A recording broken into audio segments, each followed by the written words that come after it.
ஒரு கிராமத்துல அந்த வருஷம் கோடை காலம் ரொம்ப கடுமையா இருந்துச்சு. சூரியன் நெருப்ப கக்கிக்கிட்டு இருந்தான். ஏரிகள் கிணறுகள் எல்லாம் வத்தி போச்சு. கால்நடைகளுக்கு குடிக்கிறதுக்கு ஒரு சொட்டு தண்ணி கூட கிடைக்காத நிலை வந்துச்சு. பகல் நேரத்துல வெளியில கால் வைக்கவே ஊர் மக்கள் பயந்து போயிருந்தாங்க. ஆனா அந்த கிராமத்துக்கு நடுவுல ஒரு விசித்திரம் நடந்துட்டு இருந்துச்சு. அந்த ஊருக்கு நடுவுல பல நூறு வருஷங்களுக்கு பழமையான ஒரு பிரம்மாண்டமான மரம் இருந்துச்சு. அந்த மரத்தை சுத்தி இருக்கிற பகுதி எப்பவும் குளிர்ச்சியா இருக்கும். வானத்திலிருந்து மெல்லிய பனி விழுறது மாதிரி அந்த மரத்தடியில கால் வச்ச உடனேயே உடலுக்கு ரொம்ப இதமா இருக்கும். அந்த மரத்தோட இலைகள் எப்பவும் பச்சையா மின்னிக்கிட்டு இருக்கும். அந்த பழங்கள் அமிர்தத்தை மாதிரி ரொம்ப சுவையோட இருக்கும். ஏழை விவசாயிகளும் கூலிகளும் பகல் முழுக்க வெயில்ல கஷ்டப்பட்டு அந்த மரத்து நிழலுக்கு வந்து ஓய்வெடுப்பாங்க. அந்த மரத்தோட பழங்களை சாப்பிட்டு தங்களோட பசிய போக்கிக்குவாங்க. இப்படி ஒரு வித்தியாசமான மரம் அந்த ஊர்ல இருந்துச்சு. ஒரு நாள் அந்த மரத்தடியில ஏழை விவசாயியான ராமையா தன்னோட சக தொழிலாளியான முத்தையா கிட்ட இப்படி சொன்னாரு. என்னப்பா முத்தையா, இந்த வெயில் இப்படி மண்டைய பொளக்குது. இன்னைக்கு வயல்ல வேலை செய்யும் போது உயிரே போயிடும் போல இருந்தது. இன்னைக்கு இதுக்கு மேல என்னால முடியாதுப்பா, நம்ம வீட்டுக்கு கிளம்பலாம். உண்மைதான் ராமையா, நீ சொன்னது மாதிரி இந்த வெயில தாங்கிறது மனுஷங்களால முடியாத காரியமாயிடுச்சு. கடவுள் புண்ணியத்துல நம்ம ஊருக்கு நடுவுல இந்த மகா விருட்சம் இருக்கிறதுனால தப்பிச்சோம். இல்லனா நம்ம மாதிரி ஏழைங்களோட நிலைமை என்னவா இருக்கும்னு நினைச்சு பார்க்கவே எனக்கு ரொம்ப ரொம்ப பயமா இருக்குப்பா. ஆமா முத்தையா, எவ்வளவு வெயிலா இருந்தாலும் இந்த மரத்தடிக்கு வந்த உடனே எல்லா வெப்பமும் மாயமாயிடுது பாத்தியா. வானத்திலேந்து விழுற இந்த மெல்லிய பனித்துளிகளை பார்க்கும்போது கடவுளே நமக்காக இந்த குளிர்ச்சி அனுப்புனது மாதிரி தான் தெரியுது. அதோட இந்த மரத்தோட பழங்களை சாப்பிட்டா வயிறு நிறைஞ்சிருது. நம்மள மாதிரி ஏழைங்களுக்கு இதை விட வேற என்ன வேணும்? உண்மையிலேயே இந்த மரம் நம்ம ஊருக்கு கிடைச்ச ஒரு வரம். இப்படி இருக்கும்போது அந்த ஊர்ல ஒரு ஜமீன்தார் இருந்தாரு. அவரோட பேரு பூபதி. அந்த ஊர்ல பாதிக்கும் மேற்பட்ட நிலங்கள் அவருக்கு சொந்தமானது. அவருக்கு ஒரு பெரிய மாளிகையும் நூத்துக்கணக்கான வேலைக்காரங்களும் இருந்தாங்க. ஆனா அவருக்கு தற்பெருமையும் பேராசையும் அதிகம். தனக்கு பிடிச்சமான பொருள் எதுவா இருந்தாலும் அது தனக்கே சொந்தமா இருக்கணும்னு நினைக்கிறவரு. ஒரு நாள் மதியானம் ஜமீன்தார் பூபதி தன்னோட வேலைக்கார வீரையனோட நிலங்களை பார்வையிட்டு குதிரை வண்டியில திரும்பிக்கிட்டு இருந்தாரு. வெயிலோட கொடுமையினால ஜமீன்தார் தாங்க முடியாம தவிச்சாரு. அப்போ பூபதி வீரையா கிட்ட இப்படி சொன்னாரு. வீரையா, இந்த வெயில் ஏன் இப்படி வறுத்து எடுக்குது? என்னோட மாளிகையை அடையறதுக்குள்ள என்னோட உயிரே போயிடும் போல இருக்க. வண்டியை கொஞ்சம் வேகமா ஓட்டு. இந்த வெப்பத்தை என்னால தாங்க முடியல, சீக்கிரம் போ. என்னடா உருட்டிக்கிட்டு இருக்க, வேகமா விடு. ஐயா, குதிரைங்க கூட வெயில்ல சோர்ந்து போயிருச்சுங்க. அதுங்களால வேகமா ஓட முடியாது. அதோ நம்ம ஊரோட நடுவுல இருக்கிற பெரிய மரம் தெரியுது இல்லைங்களா, அது ஒரு விசித்திரமான மரங்க ஐயா. அங்க எப்பவும் பனி பொழியிற மாதிரி குளிர்ச்சியா இருக்கும். ஊர் மக்கள் எல்லாரும் அங்கதான் போய் ஓய்வு எடுத்துக்கிறாங்க. நீங்களும் கொஞ்ச நேரம் அங்க ஓய்வு எடுத்தா உங்களோட களைப்பு நீங்கிடும். நான் அங்க வண்டியை விடட்டுமா? அதை கேட்டதும் பூபதி சரின்னு சொல்லி அந்த மரத்துக்கு பக்கத்துல போனாரு. வண்டியில இருந்து இறங்கி அந்த மரத்தோட நிழல்ல கால் வச்சதும் அவரோட ஆச்சரியத்துக்கு எல்லையே இல்ல. வெளியில இருந்த வெப்பம் ஒரு நொடியில மறைஞ்சு போச்சு. குளிர்ந்த காத்தும் மெல்லிய பனித்துளிகளும் அவரோட உடலை தொட்டு தழுவுச்சு. அவரு கண்களையே அவரால நம்ப முடியாம பூபதி ஆச்சரியத்தோட, ஆஹா, எவ்வளவு அற்புதம்! வீரையா, நீ சொன்னது 100க்கு 100 உண்மை. என் மாளிகையில இருக்கிற நூத்துக்கணக்கான விசிறிகளால கூட இவ்ளோ குளிர்ந்த காத்த தர முடியல.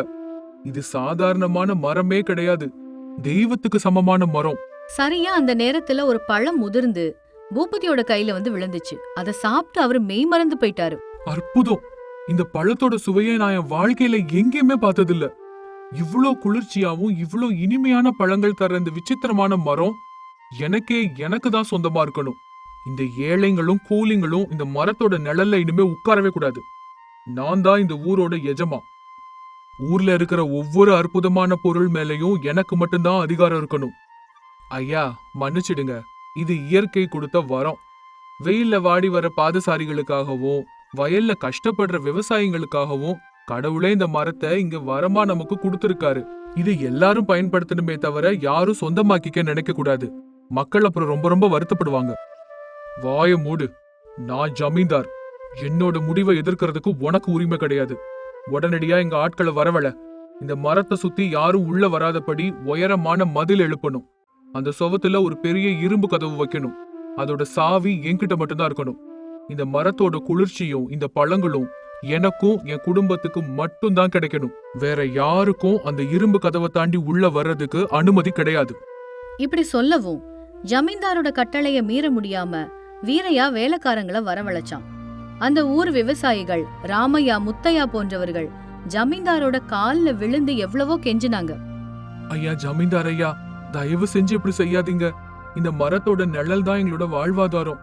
இந்த பழங்கள் தான் எங்களுக்கு சாப்பாடு. இத சுத்தி சுவர் எழுப்புனா நாங்க வெயில்ல கருகி போயிடுவோம். தயவு செஞ்சு கொஞ்சம் இறக்கப்பட்டு உங்க முடிவை மாத்திக்கோங்க. டேய், உங்க எல்லாருக்கும் எவ்வளவு தைரியம்டா! ஏன் முன்னால நின்னு என்கிட்டயே வாதாடுறீங்க? இந்த நிலம் என்னோடது, இந்த மரம் என்னோடது. உடனே இங்க இருந்து எல்லாரும் வெளியில போங்க, இல்லைன்னா உங்க எல்லாரையும் நான் ஊரை விட்டு வெளியில துரத்திடுவேன்.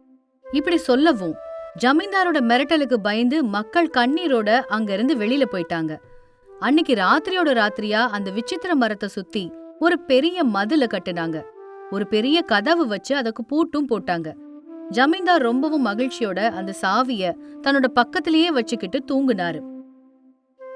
மறுநாள் காலையில எந்திரிச்சதும் அந்த மரத்தடியில குளிர்ந்த காத்துல ஓய்வெடுக்கணுங்கிற ஆசையில மதில் கிட்ட போனாரு. கூடவே வீரையனும் இருந்தாரு.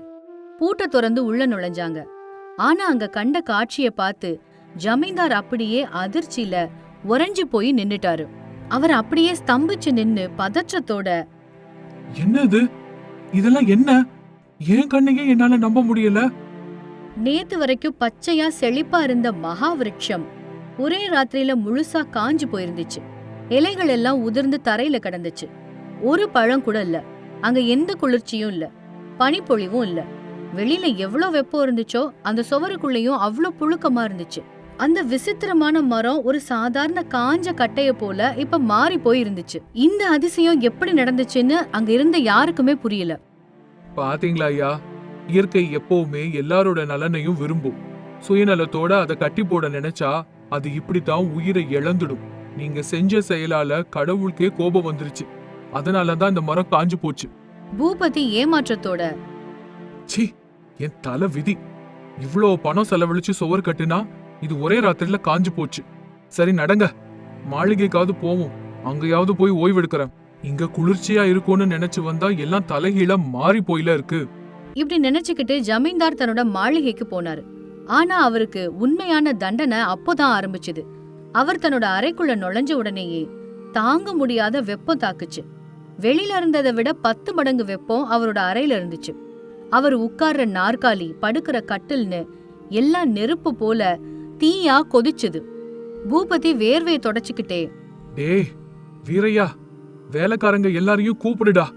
பெரிய விசிறிகளை கொண்டு வந்து விசிற சொல்லுடா. என் உடலே எரியற மாதிரி இருக்கு.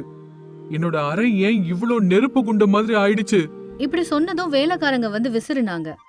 ஆனா அவங்க விசிறின காத்து கூட அனல் மாதிரி தான் அவருக்கு வீசிச்சு. ஜமீன்தாரோட கஷ்டத்தை பார்த்து ஈர துணிங்களை கொண்டு வந்து அவர் மேல போத்துனாங்க. ஆனா கொஞ்ச நேரத்திலேயே அந்த துணி எல்லாம் காஞ்சு போச்சு. மண் குடங்கள்ல இருந்து குளிர்ந்த நீரை கொண்டு வந்து ஊத்துனாங்க. ஆனா அந்த நீரும் சுடுநீரா மாறிச்சு. ஜமீன்தாருக்கு மூச்சு விடுறதுக்கே சிரமமா இருந்துச்சு. அவரால சுத்தமா உட்கார கூட முடியல. அவர் வேதனையோட முணங்கிக்கிட்டே, அப்பா, என்னால முடியல. இந்த வெயில் என்ன கொண்டு எடுக்குது. என்கிட்ட எவ்வளோ தங்க நாணயங்கள் இருக்கு, எவ்வளோ பெரிய மாளிகையும் இருக்கு. ஆனா இந்த சுட்டரிக்கிற வெயில்ல இருந்து என்ன என்னால காப்பாத்திக்க முடியலையே. எனக்கு ஏன் இப்படி ஒரு துயரம்? ஐயா, நீங்க தப்பா நினைக்கலன்னா நான் ஒரு வார்த்தை சொல்றேன். நேத்து வரைக்கும் அந்த மரம் ஊர் மக்கள் எல்லாருக்கும் நன்மை செஞ்சது. நீங்க உங்க சுயநலத்துக்காக அதை உங்களுக்கு மட்டும் சொந்தமாக்க நினைச்சீங்க. அந்த பேராசையினால சுத்தி சுவர் எழுப்புனீங்க. அந்த பச்சை மரத்தை சிறை வச்சீங்க. அதனாலதான் இயற்கை உங்களுக்கு தண்டனை கொடுத்திருக்கு. ஏழைங்களோட வயித்துல அடிச்ச பாவம் சும்மா விடாதுங்க ஐயா. கடவுள் கொடுத்த வளங்களை எல்லாரும் பகிர்ந்துக்கணுமே தவிர பதுக்கி வைக்கணும்னு நினைக்க கூடாது. நீங்க செஞ்ச தவற சரி பண்ணிட்டா மட்டும்தான் இந்த துயரத்திலிருந்து உங்களுக்கு விடுதலை கிடைக்கும். இது என் அறிவுக்கு எட்டின வரைக்கும் சொல்றேன். வீரையனோட வார்த்தைகளை கேட்டதும் ஜமீன்தாருக்கு தன்னோட தப்பு என்னன்னு புரிஞ்சிடுச்சு.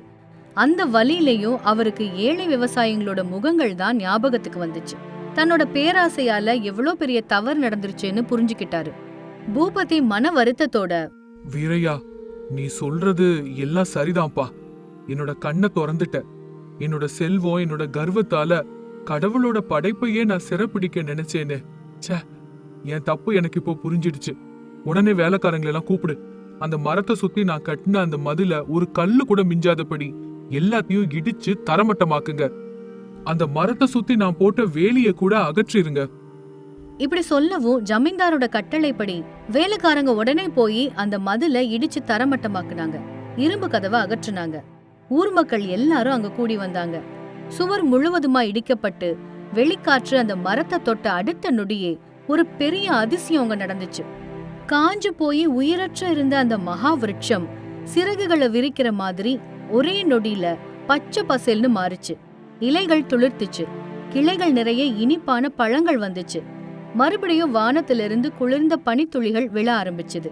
அந்த குளிர்ந்த காத்து ஊர் முழுக்க பரவுச்சு. அந்த மாய மரத்தினுடைய சக்தியால மறுபடியும் ஊர் மக்கள் சந்தோஷப்பட்டாங்க. அதே நேரத்துல மாளிகையில அவதிப்பட்டு இருந்த ஜமீன்தாரோட அறைக்குள்ளேயும் அந்த குளிர்ந்த காற்று வந்துச்சு. அது வரைக்கும் இருந்த வெப்பம் மாயமா மறைஞ்சு போச்சு. அவர் அப்படியே ஆச்சரியப்பட்டாரு. அவர் உடனே ஓடி அந்த மரத்து கிட்டக்க வந்தாரு. அங்க மகிழ்ச்சியா நின்னுட்டு இருந்த விவசாயிகளையும் மக்களையும் பார்த்தாரு. அவங்க எல்லாரையும் பார்த்து பூபதி கை கூப்பி, ராமையா, முத்தையா, அப்புறம் ஊர் பெரியவங்க, என்னோட சுயநலத்துக்காக உங்களுக்கு பெரிய துரோகம் பண்ணிட்டேன். இயற்கை செல்வம் எல்லாருக்கும் பொதுவானதுங்கிறத மறந்து பேராசையால அதை சொந்தமாக்கிக்கணும்னு நினைச்சேன். அதுக்கான தண்டனையும் நான் நல்லா அனுபவிச்சுட்டேன். இனிமே ஒரு நாளும் இப்படி ஒரு விஷயத்த செய்ய மாட்டேன். இந்த மரம் நமக்கு தரக்கூடிய அந்த பழங்களும் இந்த மரம் தரக்கூடிய குளிர்ந்த காற்றும் எல்லாருக்கும் சொந்தமானது. ஊர் மக்கள் எல்லாருக்கும் இதுல உரிமை இருக்கு. ஐயா, உங்க தவற நீங்க உணர்ந்துட்டீங்க. அதுவே எங்களுக்கு சந்தோஷம். கடவுள் எப்பவும் கருணை உள்ளவரு. நீங்க சுவரை இடிச்ச உடனேயே மரம் மறுபடியும் உயிர் வந்துருச்சு. வாங்க, இந்த நிழல்ல உட்கார்ந்து இளைப்பாறலாம். அன்னையில இருந்து ஜமீன்தார் பூபதி முற்றிலுமா மாறிட்டாரு. தன்னோட செல்வத்துல ஒரு பகுதியை ஏழைகளுக்காக அவர் செலவிடவும் ஆரம்பிச்சாரு. ஊர் மக்கள் எல்லாரும் அந்த விசித்திர மரத்தோட நிழல்ல எந்த தடையும் இல்லாம மகிழ்ச்சியா சந்தோஷமா வாழ்ந்தாங்க. அந்த கிராமம் மறுபடியும் குளிர்ச்சி அடைஞ்சது. இந்த கதையிலிருந்து நம்ம கத்துக்கிட்ட நீதி என்னன்னா, கடவுள் கொடுத்த இயற்கை செல்வம் எல்லாருக்கும் சொந்தமானது. சுயநலத்தோட அதை தனதாக்கிக்கணும்னு நினைச்சா பேராசையினால நஷ்டமே மிஞ்சும். எல்லாரோடையும் பகிர்ந்துக்கிறதுல தான் உண்மையான மகிழ்ச்சி இருக்கு. சந்திரன்னு ஒரு பால் வியாபாரி வீராபுரங்கிற கிராமத்துல இருந்தான். அந்த ஊர்ல சந்திரனை தெரியாதவங்களே கிடையாது. அதுக்கு காரணம் அவன்கிட்ட இருந்த பெரிய பால் பண்ணதான். ஊர்ல 70% பேரு சந்திரன் கிட்டயே தான் பால் வாங்கிட்டு இருந்தாங்க. ஆனா சந்திரன் தனது புத்திசாலித்தனத்தை வச்சு மக்களை ஏமாத்திக்கிட்டு இருந்தா ரொம்ப நாளா. பால்ல தண்ணி கலந்தா பால் கொழு கொழுப்பா இருக்காது அப்படிங்கறதுக்காக புதுவிதமான ஒரு மோசடிய செய்ய ஆரம்பிச்சிருந்தான். பலவிதமான மாவு பொருட்கள், எண்ணெய், அப்புறம் வேதி பொருட்கள் எல்லாத்தையும் கலந்து பால் நல்ல கொழு கொழுப்பாவும் வெள்ளையாவும் மின்றபடி பண்ணினான். பாக்குறதுக்கு பால் ரொம்ப சுத்தமாவும் நல்ல கொழு கொழுப்பாவும் தெரியும். அதே ஊர்ல ராமையான்னு ஒரு பால் வியாபாரி இருந்தாரு. அவர்கிட்ட வெறும் 5 பசுக்கள் தான் இருந்துச்சு. ஆனா பால்ல ஒரு சொட்டு தண்ணி கூட கலக்காம அவர் விற்பாரு. ராமையாவோட பால் சந்திரனோட பாலை விடவும் கொழு கொழுப்பாவும் வெள்ளையாவும் இல்லாததுனால ஊர் மக்கள் ராமையா கிட்ட பால் வாங்க அதிகமா ஆர்வம் காட்டுறது இல்ல. ஒரு நாள் காலையில ராமையாவோட மனைவி லக்ஷ்மி ராமையா கிட்ட வந்து இந்த மாதிரி சொன்னாங்க. ஏங்க, உங்களை இப்படி பாக்குறதுக்கு என்னோட மனசே கேட்க மாட்டேங்குது. நம்ம பால் எவ்வளவு சுத்தமா இருந்தாலும் ஊர் மக்கள் எல்லாரும் அந்த சந்திரன் கிட்ட தான் போய் பால் வாங்குறாங்க. நம்ம பால் அப்படியே மிஞ்சி போகுதுங்க. உங்களோட உழைப்பு எல்லாமே இப்படி வீணா போகுதே. உண்மைதான் லக்ஷ்மி. ஆனா என்ன பண்றது? மக்களுக்கு கண்ணுக்கு தெரியறது என்னவோ அந்த கொழு கொழுப்பு தானே தவிர உண்மையான சுத்தம் யாருக்கும் தேவையில்லை. சந்திரன் பண்ணக்கூடிய மாயாஜாலம் மக்களோட கண்ணுக்கு தெரியவே மாட்டேங்குது. அவன் பால்ல என்னென்னவோ கலக்கறான்னு அவன்கிட்ட வேலை செய்யறானே என்னோட நண்பன் ராம்பாபு வந்து சொன்னான். ஆனா யாருக்கு தெரியுது? அப்படின்னா நீங்க மட்டும் எதுக்கு இவ்வளோ நேர்மையா இருக்கணும்? கொஞ்சம் தண்ணியோ ஏதாவது மாவோ கலந்து விலையும் குறைச்சு வித்தா நம்மகிட்டயும் மக்கள் வந்து வாங்குவாங்கல்ல. நமக்கு கொஞ்சமாவது லாபம் வரும். பால் மிஞ்சி போற கவலை இருக்காது. மாடுகளுக்கு தீவனம் வாங்க முடியாம 3 மாடுங்களை வித்துட்டோம். இப்படியே போச்சுன்னா இருக்கிற மாடுங்களையும் நம்ம வித்துட்டு சும்மா இருக்க வேண்டிய நிலைமை வரும். வேண்டாம் லக்ஷ்மி, நம்ம வயித்தை வளர்க்கறதுக்காக அந்த மாதிரி மோசடியை நம்ம பண்ணக்கூடாது. சின்ன குழந்தைங்க, வயசானவங்க நம்ம குடுக்கற பாலை தான் குடிக்கிறாங்க. பால்ல கலப்படம் செய்யறது அவங்க ஆரோக்கியத்தோட விளையாடுற மாதிரி ஆகும். கடவுள் எல்லாத்தையும் பார்த்துட்டு இருக்காரு. போய் எத்தனை நாளைக்கு வாழும்? என்னைக்காவது ஒரு நாள் சந்திரனோட சாயம் வெளுக்கதான் போகுது. அவனோட மோசடி வெளியில வந்துடும். இப்படி இருக்கையில அந்த ஊர் ஜமீன்தார் வீட்டுக்கு நகரத்திலிருந்து 2 விருந்தினர்கள் வந்திருந்தாங்க. அவங்க பேரு வீரேசம், மல்லேசம். இவங்க ஜமீன்தாரோட சின்ன வயசு நண்பர்கள். இவங்களுக்கு கிராமம்னா ரொம்ப ரொம்ப பிடிக்கும். இங்க எல்லாமே இயற்கையாவும் சுத்தமாவும் இருக்குங்கிறது அவங்களோட நம்பிக்கை. ஜமீன்தார் கூட அவங்க நண்பர்களுக்காக விசேஷமான வசதிகள் எல்லாத்தையும் செஞ்சிருந்தாரு. அதன்படி சந்திரனோட பால் பண்ணையிலிருந்து தான் தினமும் ஜமீன்தார் வீட்டுக்கு பால் கொண்டு வந்து கொடுத்துட்டு இருந்தாரு.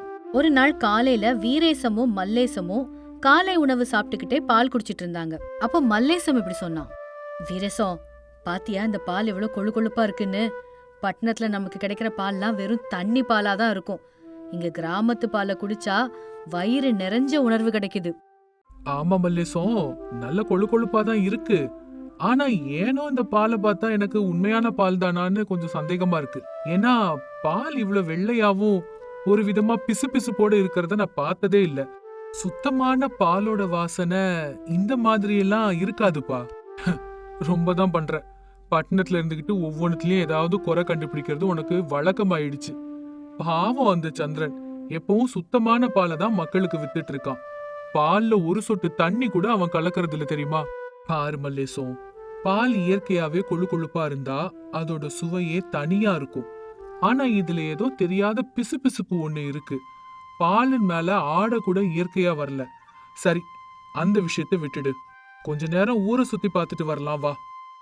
வீரேசமும் மல்லேசமும் அந்த ஊருக்குள்ள போயிட்டு இருந்தாங்க. கிராமத்தோட இயற்கை எழில ரசிச்சுக்கிட்டே முன்னாடி போயிட்டு இருந்தாங்க.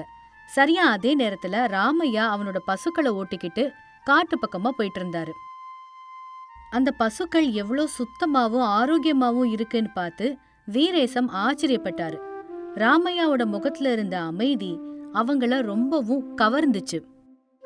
வணக்கம், இந்த பசுக்கள்லாம் ரொம்ப ஆரோக்கியமா இருக்கே, இதெல்லாம் உங்களோடதா? ஆமாங்க ஐயா, இது எல்லாம் என்னோடதுதான். நீங்க யாரு? உங்களை பார்த்தா ஊருக்கு புதுசு மாதிரி தெரியுதே. நாங்க ஜமீன்தார் வீட்டு விருந்தினர்கள் ஐயா, பட்டணத்துல இருந்து வந்திருக்கோம். உங்க பசுக்கள் ரொம்ப சுறுசுறுப்பா இருக்கு. இது பால் நல்ல கறக்குமா? இது நல்லாவே பால் கொடுக்குங்க. நான் இதுக்கு பச்சை புல்லு, நல்ல தவிடு மட்டும்தான் தீவனமா போட்டு இதை நான் வளர்த்துட்டு இருக்கேன். பாலோட தரம் நல்லா இருக்கணுங்கிறதுக்காக நல்ல தீவனம் மட்டும்தான் போடுவேன். உங்களுக்கு பால் ஏதாவது வேணுமா ஐயா? எங்க ஜமீன்தாரோட வீட்டுல சந்திரன்கிறவர் தான் பால் ஊத்திட்டு இருக்காரு. அந்த பால் ரொம்ப கொழு கொழுப்பா நல்லா இருக்கு. உங்க பாலும் அதே மாதிரி கொழு கொழுப்பா இருக்குமா?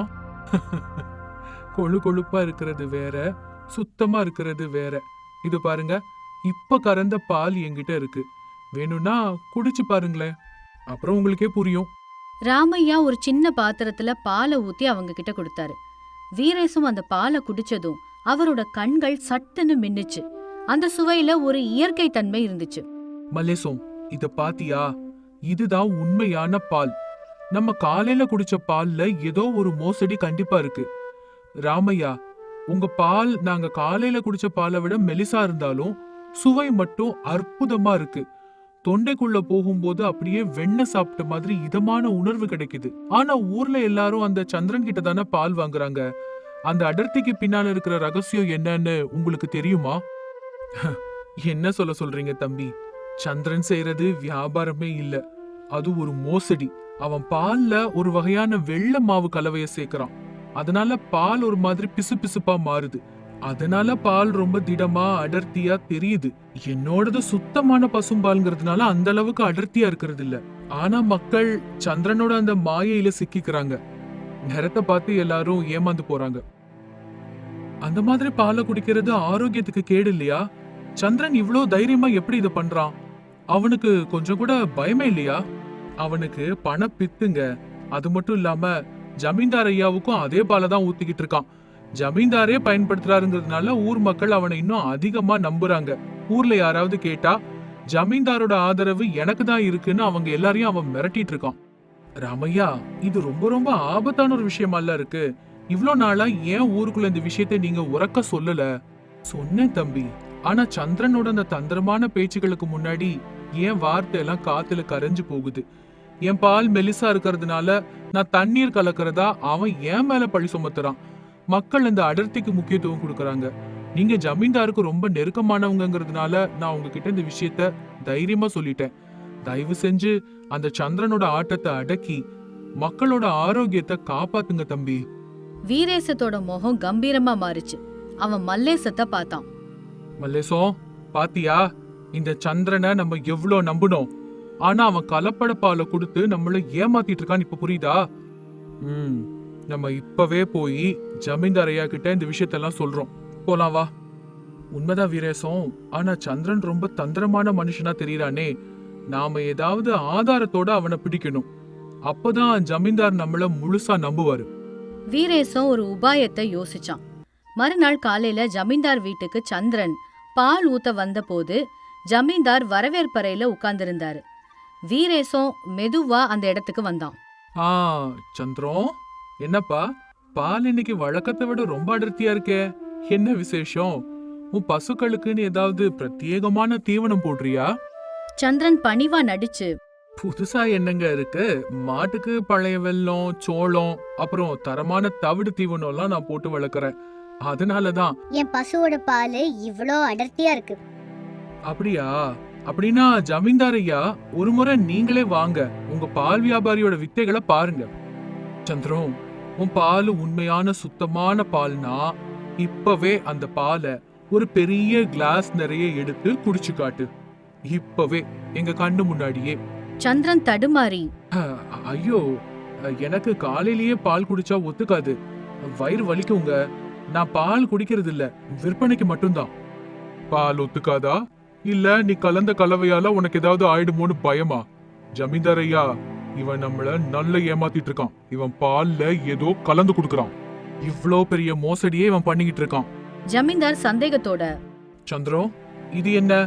உன்னோட பாலை உன்னால குடிக்க முடியலையா? வீரேசம், இதுல உண்மையிலேயே இவன் ஏதாவது கலந்திருக்கானா இல்லையான்னு நம்ம எப்படி தெரிஞ்சுக்கிறது? அது ரொம்ப சுலபம். இந்த பாலை ஒரு பாத்திரத்துல ஊத்தி கொஞ்ச நேரம் அதை சூடுபடுத்தி வடிகட்டணும். அப்படி ஒரு 4-5 முறை சூடுபடுத்தி வடிகட்டினா அதுல இருக்கிற கலப்பட பொருள் எல்லாம் அப்படியே தனியா பிரிஞ்சு வந்துடும். ஜமீன்தார் உடனடியா சமையல்காரரை அழைச்சு பாலை அடுப்புல வைக்க சொன்னாரு. பால் சூடாக சூடாக பால் மேல ஒரு விதமான எண்ணெய் படலம் மாறி ஏதோ ஒண்ணு படிஞ்சுது. அந்த பாலை சில முறை சூடுபடுத்தி வடிகட்டின போதே அதுல இருந்த மாவு பொருள் தனியா வந்துச்சு. சந்திரன், என்ன இது? இத்தனை நாளா நீ எனக்கு கலப்பட பாலை ஊத்துனியா? நம்ம ஊர் மக்கள் இந்த பாலை குடிச்சு உடல்நலம் பாதிக்கப்பட்டா அதுக்கு யார் பொறுப்பெடுத்துக்குவாங்கன்னு சொல்லு. சந்திரன் பயத்தோட, அது ஜமீன்தார் ஐயா, என்ன மன்னிச்சிடுங்க. பணத்து மேல இருக்கிற ஆசையால தான் இப்படி பண்ணிட்டேன். எல்லாரும் பால் அடர்த்தியா வேணும்னு ஆசைப்படுறாங்கல்ல. ராமையா மாதிரி பால் மெலிசா குடுக்கறவங்கள மக்கள் கேலி செய்யறாங்க. அதனாலதான் நான் இப்படி மாய வேலை செய்யறதுக்கு ஆரம்பிச்சேன்.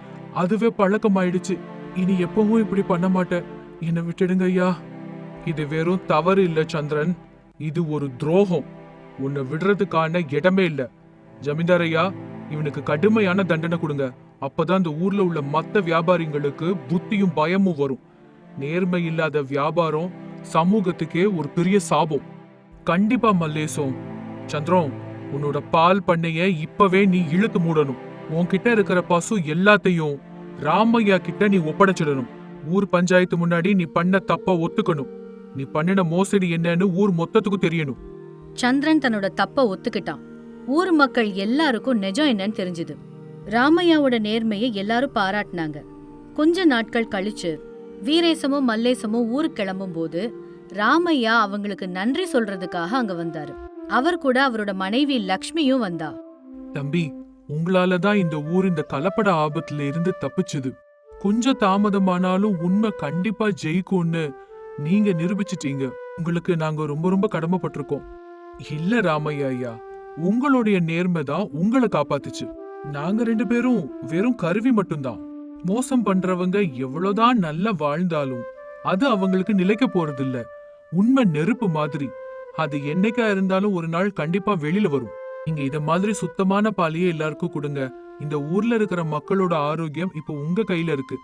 உங்கள மாதிரி நல்லவங்க இந்த ஊர்ல இருக்கிறதுனாலதான் இன்னும் நல்ல விஷயங்கள் நடந்துட்டு இருக்கு. தம்பி, என் புருஷனோட இந்த நேர்மையை பார்த்து எனக்கு அப்பப்போ கோவம் வரும்.